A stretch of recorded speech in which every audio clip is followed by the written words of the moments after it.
I've often heard that people have pains in their upper arm when they move from plank position to the mat. Many times that's through a position called Chaturanga Dandasana. In this video, we'll be looking at different ways that you can move from plank in your sun salutes or in any flow type class in order to create the correct alignment and to protect the ball and socket joint in the shoulder. If you have a block, that will be helpful. I'll also use a strap, but a strap is not necessary. It just might be useful for teachers that want to demonstrate something. It's especially beneficial if you're giving a private class. We'll begin seated.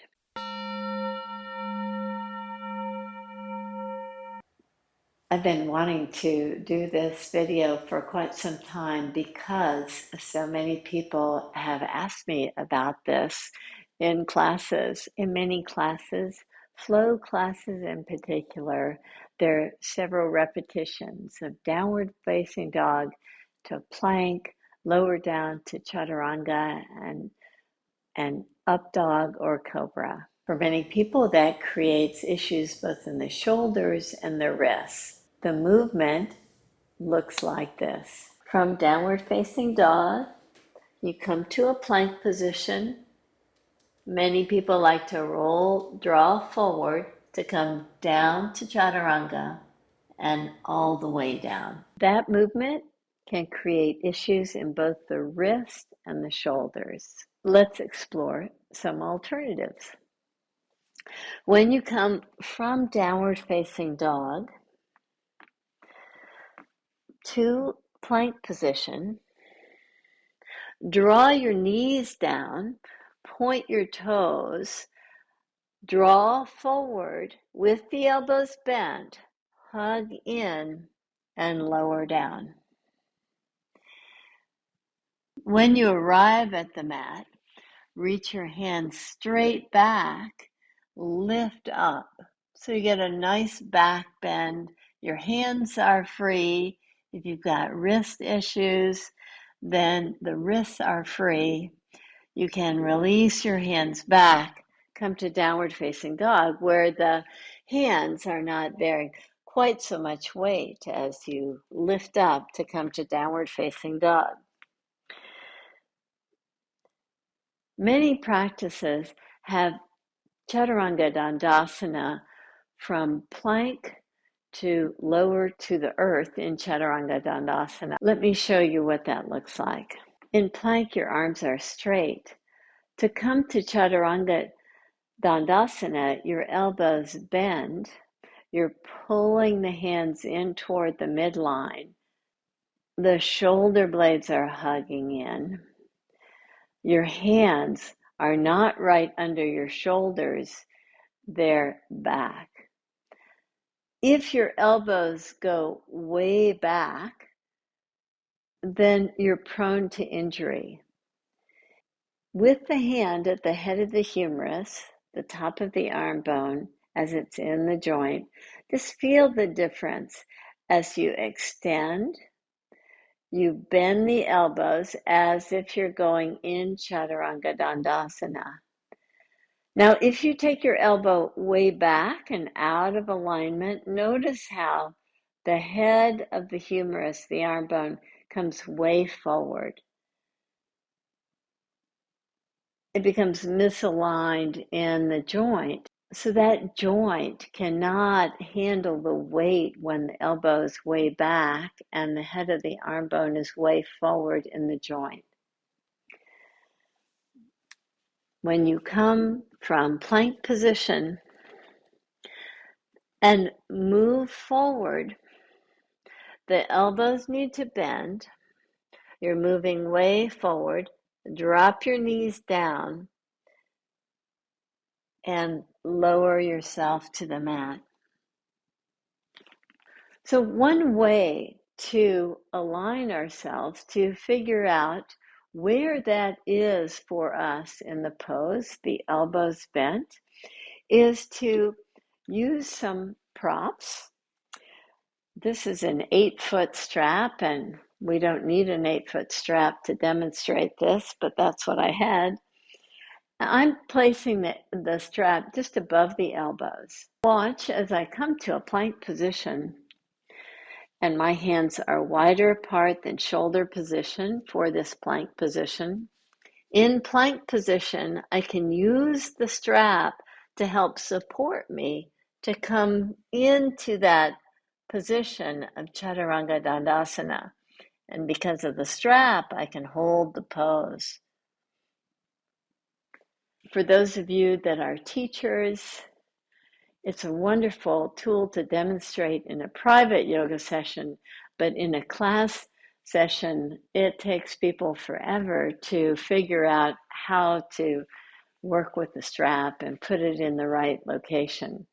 An easier method for all of us is to use a block. And I'm using the middle height on this block with the hands nice and wide apart. Tuck the toes under and bend your elbows as you come down to have that support of the block. The heads of the arm bones are drawing back. You're getting the support of the block. You can easily point your toes here, bring your knees down, and lift up off the block. That gives you an idea, and if you're teaching, it gives your students an idea of what it is or what it might feel like if the arms are in the correct position.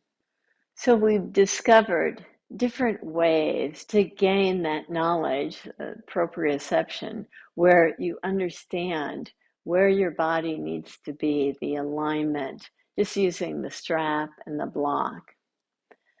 One way to make these movements from plank all the way to the earth, to cobra, in a flow class or in a flow practice is to come to your knees and to work with your forearms. If you come to a plank position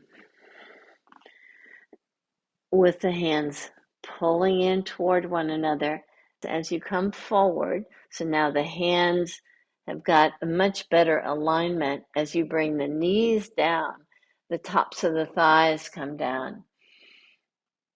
One of the issues is people's wrists become hyperextended.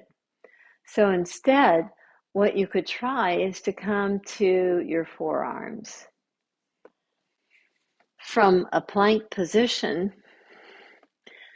you move forward, you drop to your knees so that lessens the weight.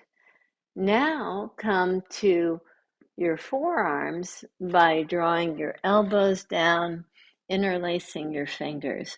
You can have the Sphinx position, but you'll find a lot more strength here with the forearms down.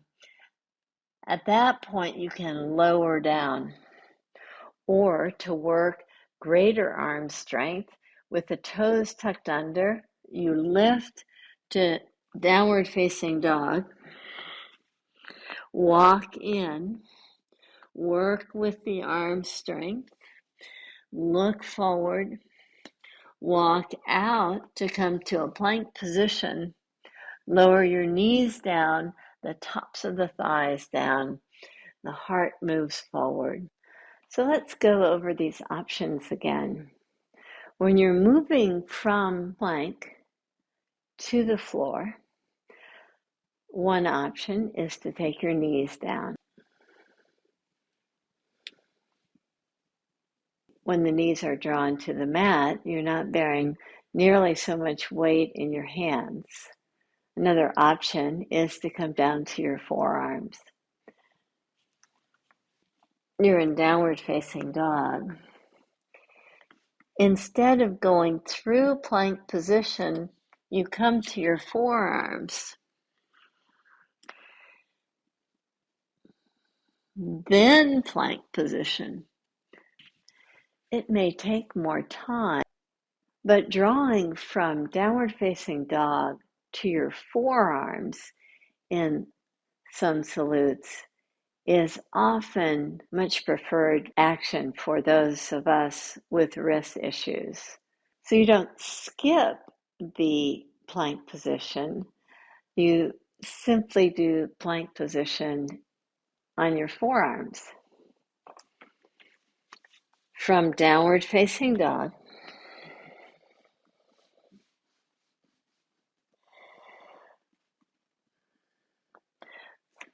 you place your forearms down, interlace your fingers for added strength, draw forward into a plank position, draw your knees down, draw your heart forward,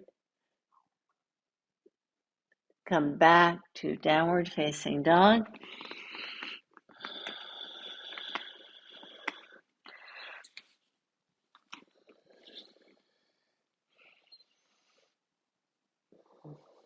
Yes, it's awkward. But these are things that as you work with your body, as you work with different poses, you need to find ways to customize the practice for yourself. And since Chaturanga Dandasana, or movement from plank position to the mat, can be rather strenuous and certainly the predominant misalignment that we see in yoga classes, it's really good to play with the alternatives and to explore so that you discover, you reinvent the practice for yourself. And through those refinements, you create the practice that's best for you. Namaste.